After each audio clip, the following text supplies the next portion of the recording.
Saya dengan rekan-rekan kelompok saya akan melakukan percobaan kepolaran. Tentu dalam ilmu kimia kita sudah sering mendengar tentang molekul polar dan molekul nonpolar, bukan? Tahu nggak sih kalian jika kita sangat sering melakukan pemolaran ini dalam kehidupan sehari-hari? Seperti apa tuh contohnya? Yuk ikuti kami! Apa sih molekul polar itu? Jadi, molekul dengan ikatan kovalen di mana elektron tidak tersebar merata dan terdapat daerah molekul bermuatan positif dan negatif. Momen dipol tidak sama dengan 0 dan memiliki pasangan elektron bebas.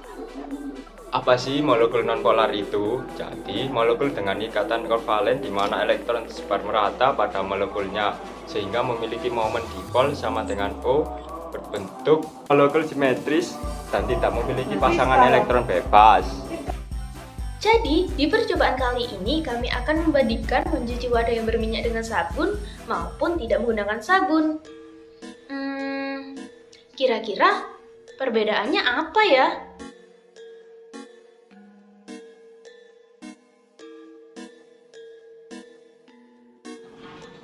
Kenapa sih minyak kok disebut nonpolar?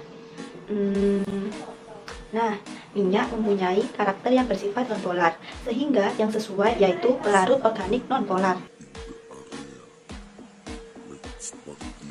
Ada yang tahu nggak sih teman-teman, kenapa air disebut molekul polar? Air disebut molekul polar karena memiliki bagian yang bermuatan positif dan negatif. Jadi, hal ini dimungkinkan karena atom-atom yang menyusun molekul air atau H2O, yaitu atom oksigen dan atom hidrogen yang memiliki sifat yang khas. Apa sih yang terjadi ketika molekul polar dan molekul nonpolar bertemu? Seperti minyak dan air. Minyak dan air tidak dapat bersatu karena memiliki molekul yang berbeda dan tidak bisa mengikat. Hal ini karena molekul air saling menarik satu sama lain, sedangkan molekul minyak akan saling menempel, kemudian membentuk dua lapisan. Biasanya, air akan berada di bawah, sedangkan minyak di atas air. Hal ini karena minyak berpadat dibandingkan air.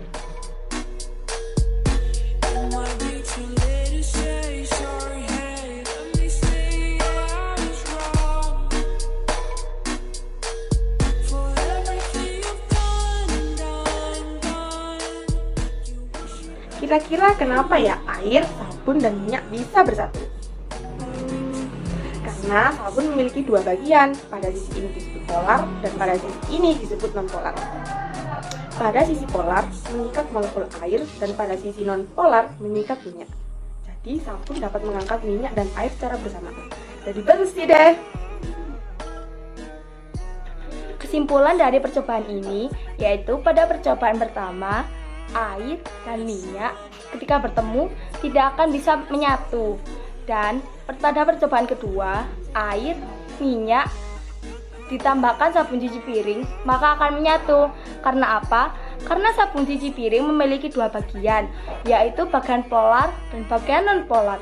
Yang bagian polar akan mengikat air, yang bagian nonpolar akan mengikat minyak. Jadi, minyak dan air pada suatu wadah itu akan bersih karena diikat oleh sabun cuci piring.